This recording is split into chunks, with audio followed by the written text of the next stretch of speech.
అయితే మనం శ్రీరంగపురం టెంపుల్కి వచ్చాం. ఇక్కడ అయితే పెద్దగా గేట్స్ ఉన్నాయన్నమాట. ఇక్కడ మనం లోపలికి వెళ్దాం కమ్మా.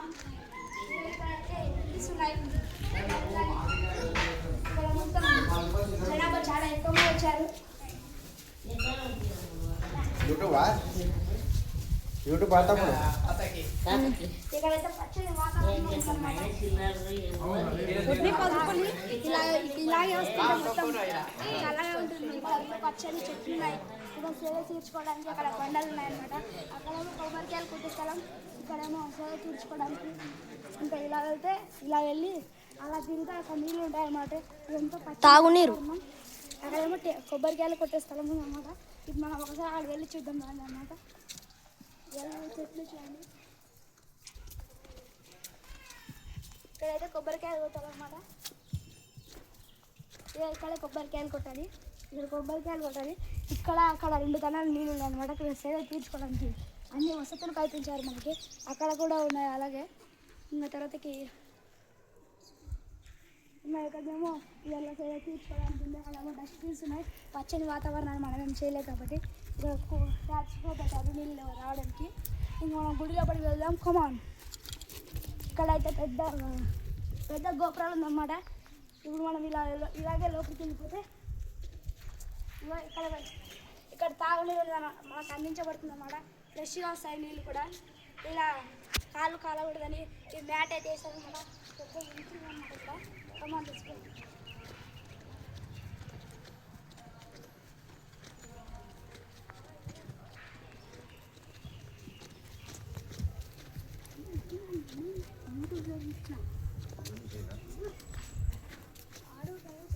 ఇదంతా సముద్రం అన్నమాట. పెద్ద సముద్రం ఇది.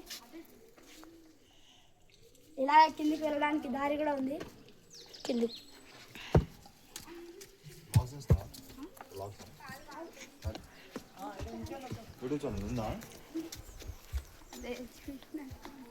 గుడి ఎంట్రీస్ అన్నమాట. శివన్న వ్లాగ్స్. అరే తీరా అరే కెమెరా పక్క తిప్పరా. ఇక్కడ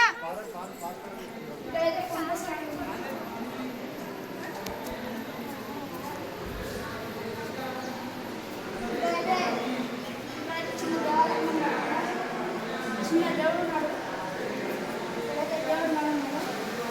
ఇక్కడ అలాగే గౌతమ బుద్ధుడు. హనుమంతుడు ఉన్నాడు. హనుమంతుడు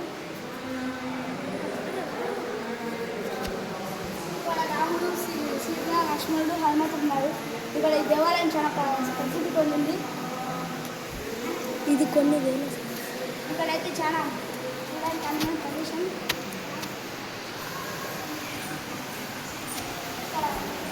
ఇక్కడైతే దేవుడు వెంకటేశ్వర్ల స్వామి దేవుడు. ఇక్కడైతే పబ్లిక్ చాలా మంది ఉన్నారు కదా, కనపడటం లేదు.